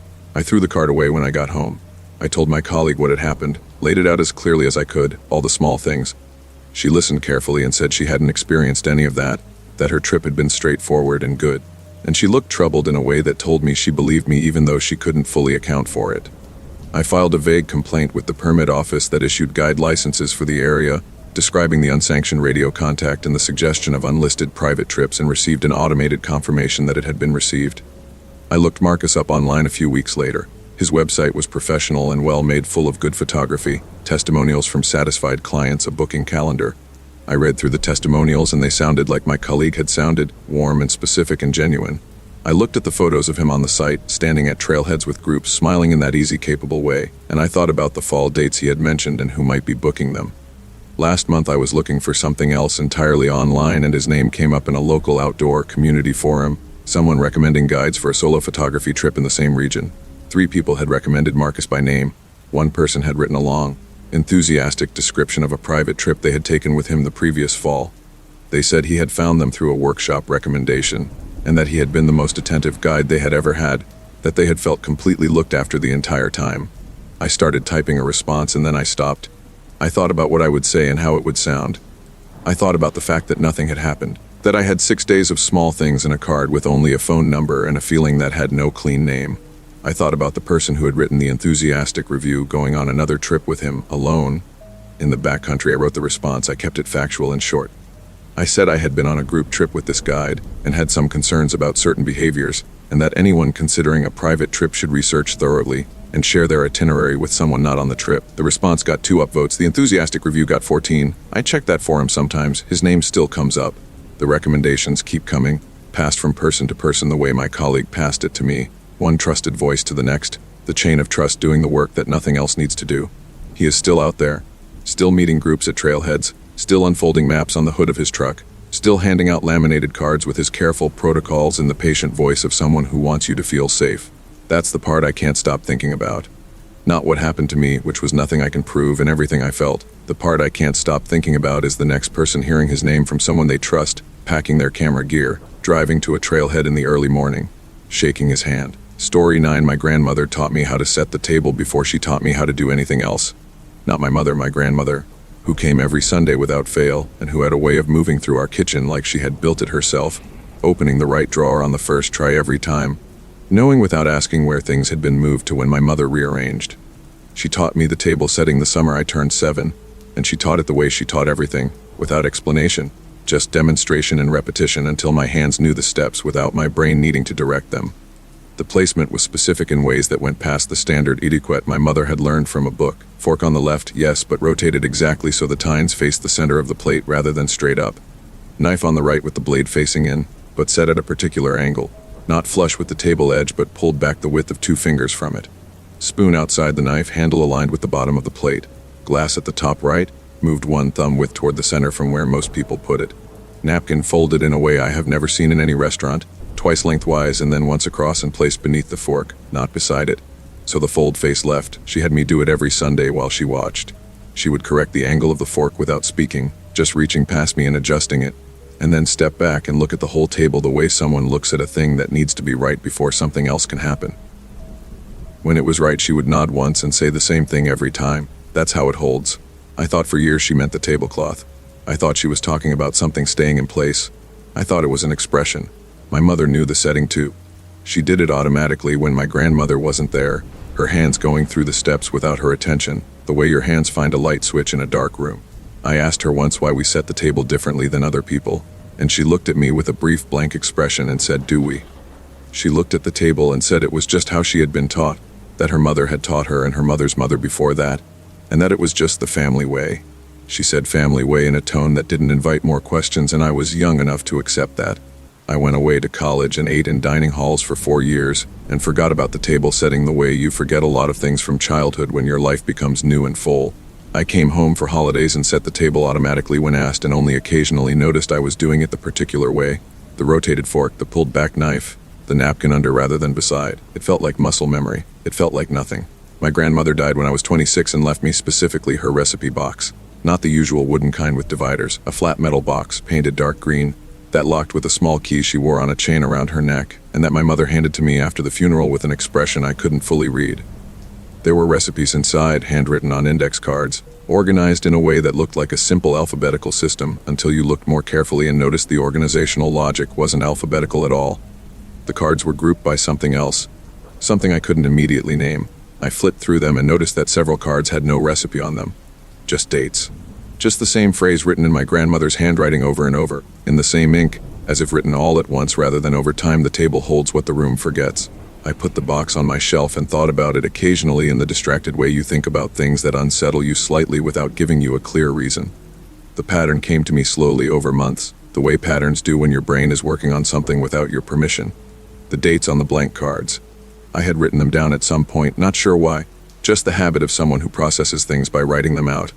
I looked at the list one evening and felt the specific cold feeling of recognition, the kind that comes when a thing you thought was random turns out not to be. The dates clustered around the same points in the year, 8 of them, spaced in a way that matched an old agricultural calendar I had looked up once for an unrelated reason, the old division of the year into 8 parts, the solstices and equinoxes and the 4 points between them. Every one of my grandmother's blank cards landed within a day of one of those 8 points. Every year, going back as far as I could match the dates, which was about 30 years based on when the particular pen she used had been manufactured. I called my mother. I asked her when my grandmother had started the Sunday dinners, whether they had always been Sundays. My mother said as far as she knew, yes, always Sundays for as long as she could remember. I asked if she remembered the table setting, specifically the details of it. My mother recited it back to me exactly. Fork angle, knife placement, napkin position, glass placement. She said it the way you say a phone number you've known for decades, no hesitation, no gaps. I asked her if she thought the setting was unusual. She said she had never thought about it. I asked her to think about it. There was a pause and she said it was just the family way, and she said it with slightly more firmness than the first time she had ever said it to me, and we moved on to other things. I started researching. I want to say I did this with scientific distance, and I did try, but the truth is I was unsettled in a way that made the research feel urgent. The placement of objects in specific patterns around a shared meal. The rotation of certain items to face a central point, the napkin beneath rather than beside. The article I eventually found that discussed the specific placement in the context of old European household traditions described it as a signal of invitation, the fold facing left as a directional marker, a pointing. The glass moved inward rather than outward, described elsewhere as a gesture of containing rather than offering. The phrase my grandmother always said, "That's how it holds, not the tablecloth," not an expression about things staying in place. A holding, a containment. Something kept at the table, kept at the fold, kept within the inward placed glass and the angled tines and the pulled back knife. Kept by the repetition of hands that had learned the steps until they could perform them without thinking. Kept by a chain of women who had taught the next one casually, as a family way, as muscle memory, as something so normal it never needed explaining. I stopped setting the table that way. The decision was not dramatic, just a conscious choice one evening to set it the standard way, fork straight up, napkin beside, glass at the edge. I sat down to eat alone, and the meal was a meal and nothing happened, and I felt slightly foolish for the research I had done and the conclusions I had let myself approach. That night I woke at 3 in the morning and the kitchen light was on. I lived alone. I had not left the kitchen light on. I got up and stood in the doorway, and the kitchen was empty and lit and the table was set. Not the way I had set it for dinner, cleared and bare as I had left it, set. Plates, fork, knife, spoon, glass, napkin, every piece in the exact position. Fork rotated, knife pulled back, napkin folded beneath, glass moved inward. Done in my kitchen with my dishes while I slept. I stood in the doorway for a long time. Then I went to the table and I changed every placement back to the standard position, and I stood there in the bright kitchen at 3 in the morning and I said out loud, "I'm not doing this." Nothing responded. The kitchen was still and bright and my dishes sat in their wrong positions and the apartment was quiet. I went back to bed and did not sleep again before morning. In the morning the table was set again. The fork angled, the knife, the napkin, the glass. Everything where my grandmother had taught me it should go. I had not touched it. I had not sleepwalked, or if I had done it with a precision and a consistency that matched 40 years of practiced hands, not the fumbling of someone moving in their sleep. I took photos. I set it back to the standard position and I took photos of that too, and I left for work and came home and the table was set again and I stopped changing it. I called my mother and told her everything. The dates on the cards, the research, the table resetting itself. There was a long silence and then my mother said very carefully that she thought I might be under a lot of stress, and that perhaps going through my grandmother's things had affected me more than I realized. She said it with kindness and with the specific quality of someone who is choosing not to know something. I told her I had photos. She said she was sure I did and that she loved me and that we should talk more when I was feeling steadier. I moved out of that apartment 4 months later. I left the table. I left my grandmother's recipe box on the shelf. I moved into a new place with new dishes, and I have not set the table the old way since the night I moved in. I eat at my kitchen counter. I do not set a table at all. Last month I was at a dinner party at a friend's house, 8 people, a long table. The kind of relaxed evening where someone has put care into the setting without it being formal. I sat down and reached for my napkin and stopped. The napkin was folded twice lengthwise and once across, placed beneath the fork, fold facing left. I looked at the fork. Tines rotated toward the center of the plate. I looked at the knife, pulled back the width of 2 fingers. The glass moved 1 thumb width inward. I looked at my friend who was pouring wine and talking to someone across the table. I asked her, keeping my voice as ordinary as I could, where she had learned to set a table like this. She looked at the table and then at me with a mildly surprised expression and said her mother had taught her. that it was just how her family did it, that she had never thought about it. She smiled and moved down the table to pour for someone else. I looked at the other place settings, every single one the same. I counted the other guests. 8 of us around the table. 8 points in the year. I looked at the center of the table where my grandmother's gaze always went when she checked that everything was right. That still point all the angles faced, all the placements directed toward, all the hands over all the years unknowingly pointing at. I said I wasn't feeling well and I left before the food came out. I stood on the sidewalk outside and breathed the cold air and called a car and waited for it with my back to the building. I have not been back to that friend's house. She has texted twice asking if I am okay and I have said yes. Just that evening thing, still not quite right, so sorry. She said the dinner was lovely and that I was missed and that we should reschedule soon. Her last message said she was planning another dinner in a few weeks and was already thinking about the menu. She said she always loved setting a beautiful table. She said her mother had taught her everything she knew about it. Story 10. Marcus and I had been together for 6 years before I noticed the first thing. And when I say noticed, I mean allowed myself to notice, because I think some part of me had been collecting small wrongnesses for weeks before my conscious mind agreed to look at them directly. 6 years is a long time. 6 years is long enough that you stop actively seeing a person and start knowing them instead. The way you stop actively seeing a room you live in and just know where everything is, that kind of knowing is comfortable, and it is also, I understand now, a way of being made blind by closeness. The first thing was the coffee. Marcus drank his coffee black, had drunk it black for the entire time I had known him, and had the specific coffee drinker's mild contempt for people who put things in it. Not mean about it, just a running joke between us, a thing that was his.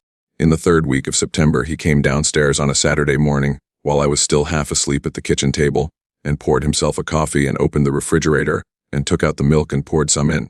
He stood at the counter with his back to me and drank it and didn't say anything. I looked at him and felt a small internal question mark that I smoothed over almost immediately. People change their habits. It was milk and coffee, not a crime. I said nothing. The second thing was the scar. Marcus had a scar on his left forearm about 2 inches long, slightly raised, from a childhood accident involving a bicycle and a piece of fence that he had described to me so many times that I could see the hill and the fence. An 8-year-old Marcus going down too fast even though I had not been there. I knew that scar the way I knew his voice. One evening in late September, I was sitting next to him on the couch, and I reached over to take his hand and my fingers passed over the inside of his forearm and found nothing. Smooth skin where the scar had been. I lifted his arm and looked at it, and he turned to look at me and I said I was just looking for something. Some bug bite I thought I'd seen. And he looked at his arm too and then back at the television. I sat with my heart doing something fast and quiet and told myself scars faded. 6 years was a long time. I had not looked at that scar closely in months. I was misremembering. I was not misremembering. The handwriting change happened in October. Marcus had never had good handwriting, a fact that was part of our shared domestic language, a running joke about grocery lists that required translation. He wrote in a cramped leftward slant that I could read perfectly after years of practice and that no one else in my life could decode without help. In October, I found a note he had left on the kitchen counter about a package being held at the post office. The handwriting was clear and upright and slightly forward, leaning and legible to anyone. I stood in the kitchen holding the note, and the question mark I had been smoothing over for weeks went very still in my chest and became something else, not a question anymore, but the early shape of an answer I did not want. I called my closest friend, a woman named Diane who had known Marcus almost as long as I had, and I tried to describe what I was feeling without sounding like what I would have sounded like, which was a person coming unraveled over coffee, milk, and a grocery note. I told her about the scar and she was quiet for a moment and then said that scars did fade and that she hadn't noticed anything different about Marcus when she had seen us the previous weekend. I asked her to think carefully about whether he had seemed like himself. She said he had seemed fine, maybe a little quieter than usual, but fine.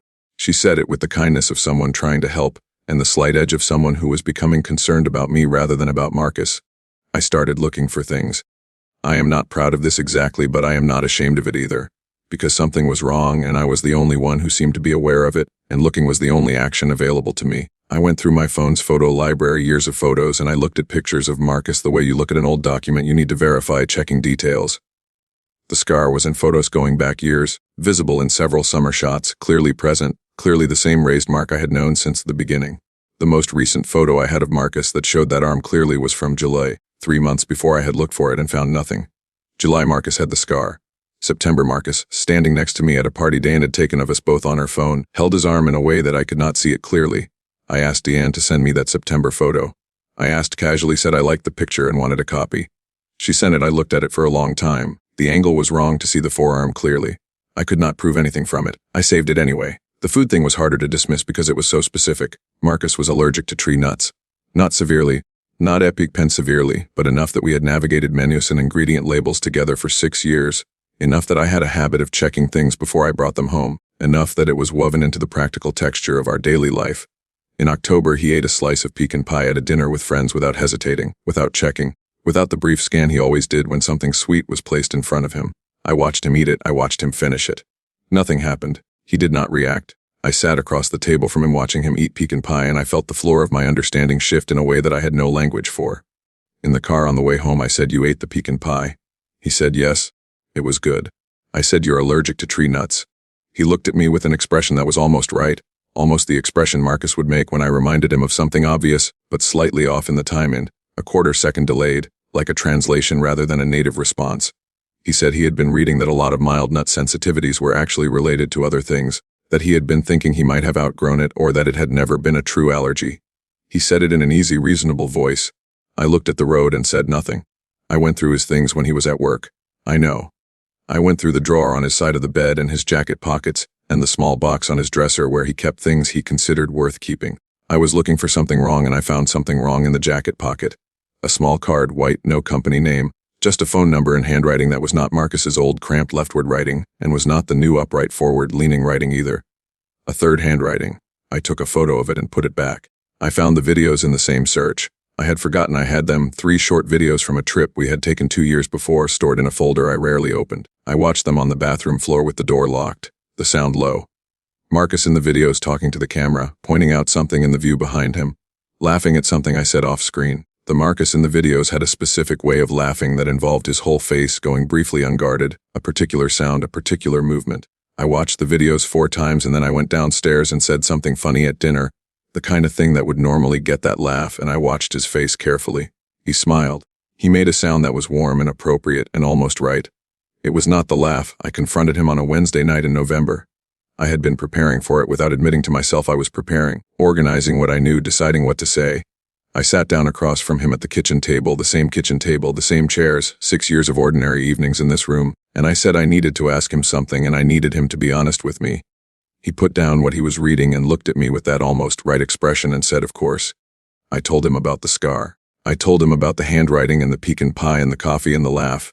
I told him I had photos of the scar from July and I told him I had watched the videos. I said, "I don't know who you are, but I don't think you're Marcus." He was quiet for a long time, long enough that I counted my own heartbeats and stopped at 30. Then he said, "I am Marcus." He said it simply, not defensively, not with the performance of someone denying a false accusation. He said, "I have everything he had. I know everything he knew. For most purposes, I am what he was." I asked where he was.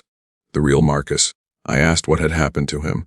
He looked at me for a moment and then said, in a voice that was so precisely calibrated to kindness that it was its own kind of horror, "He's not there anymore." He said it the way you tell someone a place has closed down, matter of fact. Already past, I left that night. I took my phone and my keys in my bag and I walked out and I drove to Diane's house and knocked on her door at 11 at night and she let me in and I told her everything. She sat across from me at her kitchen table, Diane, who had known Marcus for 6 years, and she listened to the whole thing and then she said, slowly and carefully, that she was worried about me, that she had been worried for a few weeks, that Marcus had actually mentioned to her that I had been under a lot of stress and he was concerned. She said Marcus had called her, last week, to talk about me. She said he had sounded like himself. I asked her what his laugh sounded like when he called her. She looked confused and said she didn't know normal why. I asked her to think about it, to remember specifically. She sat for a moment and then her face did something I was not expecting, a brief uncertainty, a small frown. She said, "I don't actually remember him laughing." She said the call had been serious, that he was worried, that it had been a short call. I slept on Diane's couch that night, and in the morning I drove back to the house and got more of my things while he was gone, and I have not gone back since. I have spoken to a lawyer about the practical pieces, the lease, the shared accounts, the ordinary architecture of a shared life that has to be taken apart. The lawyer has spoken to Marcus, or to whoever answers to Marcus's name at that address, and reports that he is cooperative and reasonable and seems genuinely sad about the situation. 6 months later, and Diane tells me he has started seeing someone. She knows this because she has stayed in contact with him, because what I told her that night has not been enough to make her see it, or she has decided not to see it, which may amount to the same thing. She says he seems well. She says the new person seems nice, that they met through mutual friends, that things are moving quickly. She says this with the slight careful tone she uses when she thinks information might be hard for me to hear, as if my concern is that he has moved on and not what I actually know about what is sitting across the dinner table from this new person, learning their habits, memorizing their laugh. I have tried to find out what happened to Marcus, the real Marcus. I have no way to do this that doesn't make me sound like someone who has lost their grip on reality, which I understand is exactly the position I am in, and I think that position is not an accident. I think the fact that I cannot report this, cannot explain it in language that would be believed, cannot point to a crime that any authority would recognize is part of how it works, the smoothness of it. The way it wears the ordinary surface of a life and keeps wearing it and no one looks underneath, because why would you look underneath? I check myself sometimes. I look at the photos of me from before September of that year, and I compare them to how I feel now, checking for gaps, checking for things I might have changed without noticing. My laugh sounds right when I record it and play it back. My handwriting is the same. The small scar on my right knee from a fall when I was 12 is still there. I check every few weeks, I check carefully. I have been checking for 6 months and everything still matches. I tell myself this means something. I tell myself I would know. I told myself I would know about Marcus too once. I knew him for 6 years and I lived with him and I slept beside him, and somewhere in those last weeks before I noticed, while I was still knowing him instead of seeing him, something looked at my life from the outside and decided it was worth studying. I don't know how long that study takes. I don't know what the threshold is, how much knowing is enough knowing, how much time has to pass before the door opens. I don't know how it happens or where Marcus went or whether there was a moment he was aware of what was coming or whether it was like a light going off, one moment there and then not. I just know that something went through his life like a hand going through water, smoothly and without resistance, and came out the other side wearing it, and I know it has had 6 months to look at mine.